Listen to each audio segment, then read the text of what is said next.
My name is Cary Junior. I'm the general manager of Southeast Michigan Producers Association, which is a rural farmer cooperative of farmers of color whose mission is to build the capacity themselves, collaborate, work together, and then get their food items into the city of Detroit, specifically targeting the food insecure areas.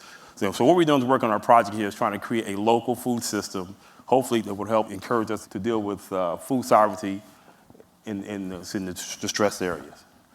Now, I'm going to back up a little bit, and let's start off talking about the food economy in general. The world food economy is $4.8 trillion.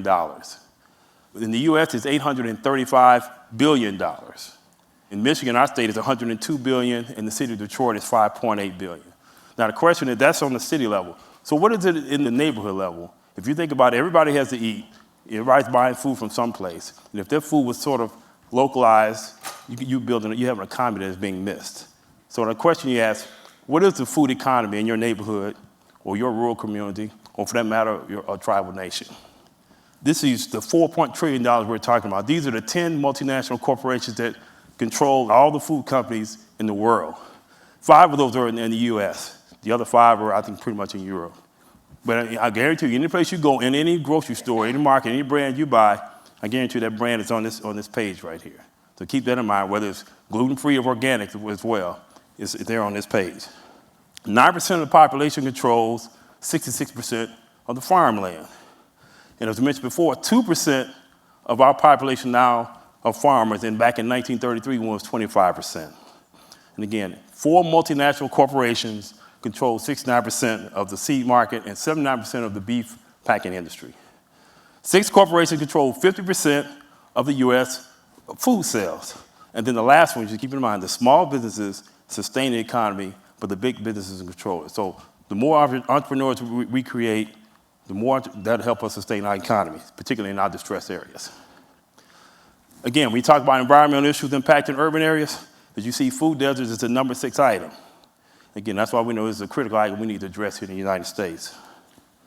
Now, what's a local food system? You got the production, you have the processing, the distribution, then of course we have the eating, and then lastly you have the food waste. Those are the 5 areas that normally need to be addressed as you talk about dealing with a food system. Now, according to make a food system work, you need a food hub. There's a great effort right now in the U.S. trying to create these throughout the place. And anytime you have someone producing and you're trying to get it to an end user, you need this food hub in the middle to make it work. The end users on the end, whether it's a school, farmer's market, grocery store, wholesaler, et cetera, et cetera. The advantage of creating a local food system, mainly it helps farmers work collectively. If you got a small farm, more likely not going to be able to produce enough to include in a commercial market. The marketing is also consolidated, and then also it helps it develops a brand in the community for it. Some of the challenges it have, you can see that the coordination has to be extensive. Somebody has to be on every piece, has to make sure everything works. But the other part is that you have to maintain quality and you have to maintain capacity. And these have always been challenges that small farmers have. And not to mention the last one, I think I mentioned as pricing. Of course, everybody thinks their apples or oranges are better than the other, but when you're dealing with things collectively, you have to come up with a way of deciding how you want to do it.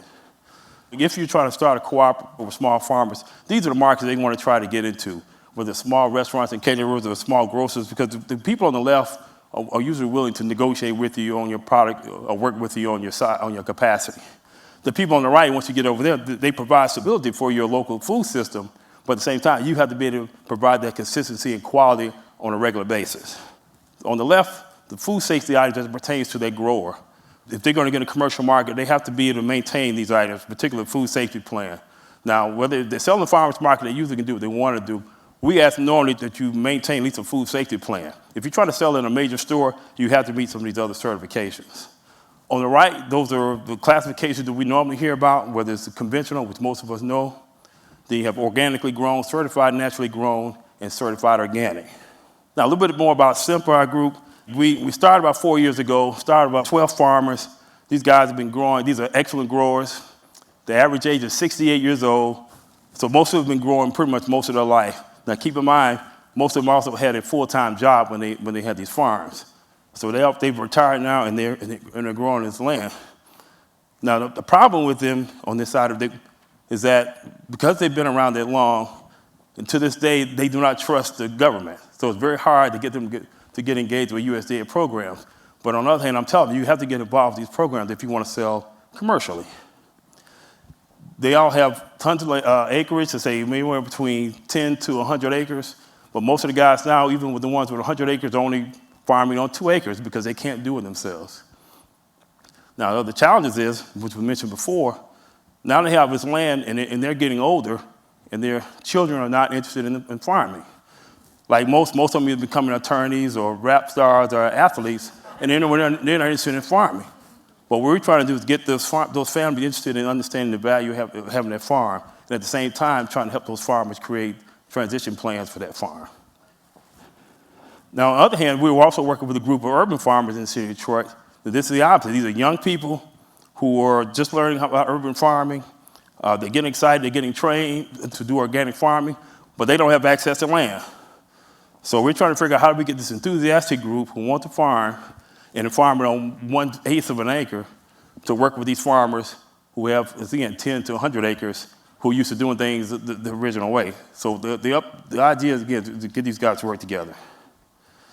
Now, what I show here is we talk about, it was mentioned food deserts. This is just a map from the state of New York. They indicate the areas that are supposed to be food deserts, or we call food insecure areas. Keep in mind, when you see a big block like that, it either means that it's either in the mountains somewhere, or in a lot of cases, it could be tribal lands. This is a map indicating the New York area. The red dots indicate the most food insecure areas in this area. This is the city of Detroit. The red area, again, it's the food insecure areas around the city that we're trying to work with and trying to hopefully get food into.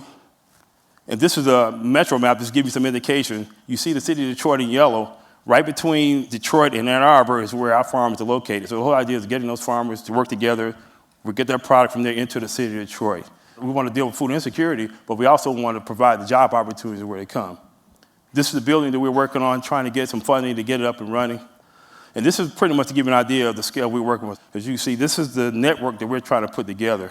Keep in mind, each one of those boxes represents some type of opportunity. The organization itself is not trying to control everything. We're hoping each of those boxes become entrepreneurs or some kind of venture within our network.